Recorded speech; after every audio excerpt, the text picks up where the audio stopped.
Well, good morning, good afternoon, and good evening, folks. It's your host, Simon MacInnis of the Journey of Faith podcast. And yes, you guessed it, we are back for another exciting episode. And tonight, this afternoon, whenever you're watching this, we are crossing borders once again. And we are going down south to Florida to my good friend, J.R. Smith. JR, welcome to the podcast, and thank you for sitting down with me and sharing your story. And tell us a little bit about you're standing in front of a trailer. What is the trailer? And what's the logo for? Yeah, this is our horse trailer. So howdy y'all and all y'all. For everybody that is anywhere near the South, the plural of y'all is all y'all. So yeah, stand in front of our horse trailer right here. And we have our logo behind us. I can kind of move out of the way a little bit. And we always talk about we're serving the ones that served us all. It's everybody, the 1% that signed up to wear the uniform, the ones that raised their right hand and said, I'll go, send me, and went to go do things that we all didn't necessarily do to help protect our freedoms here today. Wow. Thank you so much for continuing that great venture that you're on. JR, you and I met through a mutual friend of ours, Stacy Stockford, and the Giver marketing realm of people. And I'm so thankful that Stacy and Tim Morgan and that whole group connected you and I. And I want to say thank you from the bottom of my heart, especially for myself being a fellow veteran. I want to thank you and your organization for what you're doing in the U.S. And I also know that you have connected with another one of my mutual friends, Sergeant Mike Rude from the Rude Awakening tour, and his quest to talk about the controversial drug mefloquine. And there's many other veterans organizations out there. So once again, thank you for what you and your troop of volunteers and advocates are doing, especially down south of the border. And there's many great Canadian veterans resources. So where can people find out more about the Veterans Ranch if they want to get involved? So a few ways. If you're watching this and you got your phone in front of you, if you're not watching it on your phone, you can scan that QR code right there. It'll take you right to our website. Old school, you go to theveteransranch.org, theveteransranch.org. You'll find everything about us. You can contact us on there and the whole nine yards. Excellent, excellent. Thank you so much. So why don't we just jump into this and stop further delaying why we're here for today's show. And let's get right into it and hear from you what your earliest memory of your faith journey was, and share that with us. Was it like maybe a grandparent that took you to church? You grew up in the church, you grew up in the faith, or how did that come about? What was your earliest memory of your faith journey up to this point? Yeah, I grew up in the church, originally from the Midwest, from St. Louis originally. Go Cards, even though we lost 5-1 today to the White Sox. Yeah, we raised Lutheran Missouri Synod, old school, we call them old Lutherans. Real old school. Went through memorizing Luther's catechism, went to, my parents had the great foresight to get me out of the public school district I was in that actually got shut down 2 years later. It was horrible. And got me into a private school, got me into a Lutheran school, went into a Lutheran private high school, Lutheran North. Anybody from St. Louis will ask you where you went to high school. So go Crusaders. So yeah, brought up in the church itself from a very young age. As some of us kiddingly say, we had a drug problem. Some Sundays you were drugged to church, whether you wanted to go or not. Yeah. And it was tough some days, memorizing that catechism, but there are still things you recall and go through today. And then that journey has just continued on. Of course, you get out of high school and You may not always go to church as often as you used to, and things like that. You make excuses. I always say we do what we want to do in life, and we make excuses for everything else. Some days it was easier to just sleep in, Right. than to get up for that 8 o'clock service on Sunday mornings. But you move forward in life, and I moved to Florida in 1999, got married in 2000. So I'm Lutheran. My wife was Baptist. Now we're just Christian. I Yeah. hate labels.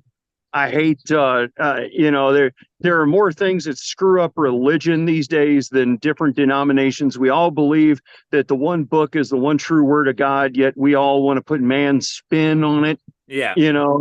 and dancing's of the devil, and you shouldn't drink, even though, Jesus' first miracle was turning water to wine, and those parties lasted a month back then. So I mean, there's a whole lot of stuff we get into, but my journey, really, I get a lot of I call them aha moments. It's really more of a they're Holy Spirit moments. My grant writer calls them divine downloads. I really love that term.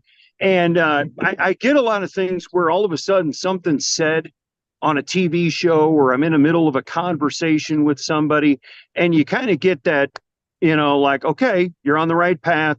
You've been here before, or this is the direction you're supposed Right. to be going. And I've had that since I was a kid. Didn't understand it then. I'm 51 now, so I tend to understand it, more now. But you never know when it's going to happen. And it's always an amazing thing. That's why we always, if you look at our logo there, you see, the cross is smack in the middle of it. Right. We are a faith-based organization. We always admit, though, that kind of like the line from the song "Still in Saigon" by Charlie Daniels. He said, "1 minute I kneel down and pray, the next I stand and curse." There's one perfect man that walked this earth in the last few thousand years. It sure wasn't this guy. Right. But God and Christ Jesus guides everything we do every single day in our mission here to help these veterans and their families and Gold Star families. Excellent. Excellent. Thank you. And moving on, is there a significant individual that came into your life, JR, or maybe a Bible verse or a Bible character that when you encountered this person or the Bible verse or the Bible character that basically set a spark off in you and you were like, man, I need some more of this. I need to really delve into this because this is something interesting for me and I need to I need to learn more about it. It did you have that kind of connection with one of I those don't types of things? Yeah, I don't know if that kind of aha moment has presented itself in my young life, because it's great. At 51, I can call people younger than me kids, but my dad, who's 75, his generation, can still call me kids. I don't know if that's particularly happened yet, but what I would say is that, I read a lot about different people, okay, from within the Bible, and I go, well, if they could, I can. And what I mean is, Peter was a cursing sailor fisherman, right? Turned out to be one of the greats. Moses had, a stuttering problem and wasn't a great public speaker, and had to, work on himself constantly to become who he became. And so I would say, from my perspective, I'm always taking what I read and go, okay, how can I apply that to myself, my daily life, or sharing on my journey with others to help them improve myself while I'm constantly working on improving myself through my journey. Kind of a mentor and mentee kind of mentality, right? You always have to reach up to your mentor, but at the same time, you always have to be a mentee and reach back and help pull other people up through their journey. Right. Because it doesn't matter what you've gone through in your life, you can always share something with somebody that helps get them to their next level. And it's the rising tides raise all boats, Yeah. theory. Yeah. So it's hard to believe, but our time's coming very close to the end. But I wanted you to just share one last thing. Like if people just tune into this part and they don't hear the previous part of our show, what would be kind of like a key takeaway or a life lesson that you'd like to share with the listeners that you've experienced up to this point in your journey of faith that you'd like to leave as an encouragement or a way to support people? It's going to sound simple, but just don't quit. Okay. Don't give up. One of the big things that we fight through the Veterans Ranch is the daily veteran suicide rate. You hear the number 22 a day, real number, we're at 44 to 60 a day. Bottom line, one's too many. So let's keep fighting that fight to save those men and women. But so don't quit. Don't give up. Somebody needs to know what you know. Somebody needs to learn what you've learned. There's knowledge to pass down. There's somebody who's always got it worse than you. Again, no excuses. I look at things where, I see veterans that have lost both legs, okay, and they're in the gym and they're built like Schwarzenegger, right? And why? Because they haven't quit. They didn't give up. So I have no excuse. I like beer and I like pizza. I used to go to the gym all the time, right? When I was younger, I did competitive bodybuilding. I took second place teen heavyweight, Mr. Missouri, 1991. I had my day with that. So, again, we do what we want to do. We make excuses for everything else. Don't quit. Don't give up. Look for somebody to mentor you. Look for somebody to mentor and always be in the game. Okay. Don't quit. Don't give up. Always, our military say never leave the fight. Always be in the fight. Right. Sometimes you got to lead from the front. Sometimes you got to go back and lead from the middle to pull some people forward up to the front. So just get out there. Don't sit on your couch and be a couch potato. Just, get out there in some networking groups or visit, whatever. Do what you got to do, because I guarantee you'll find somebody you can help and somebody that'll help you, even though you may not have realized you needed it. Exactly. No, I wholeheartedly agree with what you just shared. And I like how you sum it up, that don't quit, folks. Give it your all. You're going to go through trials, and when you face the mountain, don't quit, because when you get to the top of the mountain, folks, that's where the view gets spectacular. And I've had the grand opportunity to climb a lot of mountains in my time, and it's been tough going up the mountain. But once you get to the top and the view that you see is absolutely amazing. I remember about 15 years ago, I had the chance to hike up Rogers Pass in the Rocky Mountains, and to look down on what we came up on was just breathtaking. And then realize that going down the other side of the mountain wasn't as hard as coming up, because the way God made it is that he put a point on the top of that mountain and made it easy to go down into the valley. And that's what happens is we start facing these struggles and we start facing these pain, and we give up. But we don't realize that the beauty of it all is when we get to the top, and then we come down, and it gets easy for us on the other side of things. And I think that's where a lot of us veterans are, is that we come down that steep slope, and then we get into easy times, and we sit back and we're like, oh man, this is easy. I can do it. And we get complacent. Everybody gets complacent. Sure. Not just veterans, but every human being gets complacent and says, oh, this is easy. And then that's when Satan and the demons come in and start invading us and say, well, you're no good. You're no good. You don't need this. And then we give up. We give up our fight. And then it's great that you say that, because that's the other thing I try and tell people is use that negativity as fuel, because you never know where the negativity is coming from. Yeah. Lord knows it could come from your own family, people you've trusted for years. The enemy will use your best friend that you've known since 4th grade or whatever against you to see if you'll really stand the test and keep going. My dad and I say we're going to the top of the mountain, or you're finding us dead on the side from trying, because we're not coming back down. Yeah. Right. And you're so right. It's like when you ride your bike when you're a kid, you coast, you go down the other side of that hill. Wee, it's easy, it's fun. And then you get to the bottom and you realize you're in the wrong gear for going up the next hill. Yeah.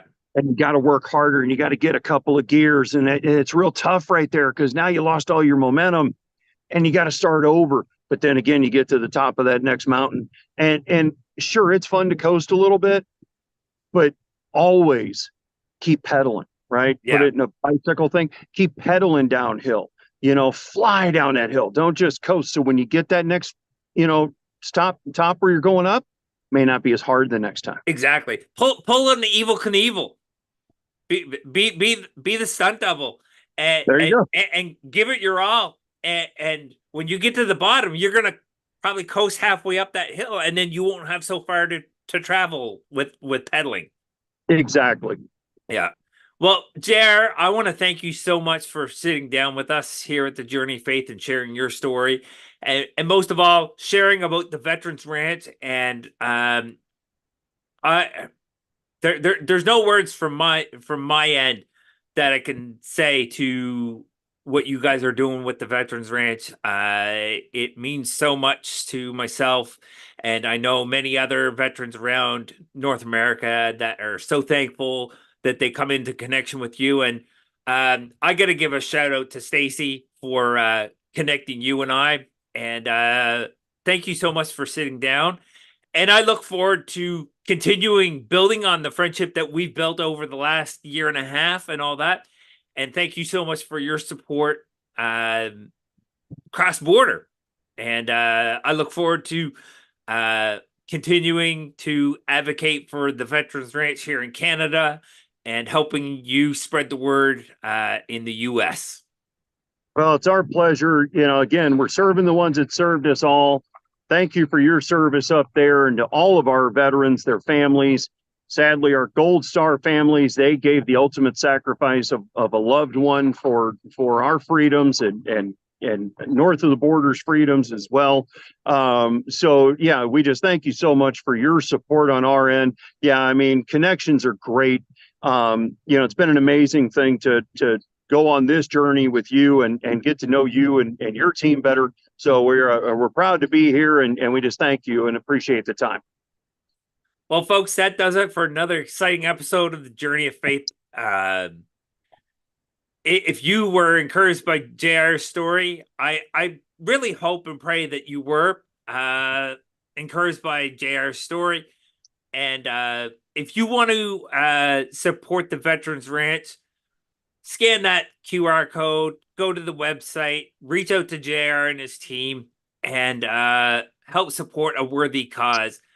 So, folks, that does it from here.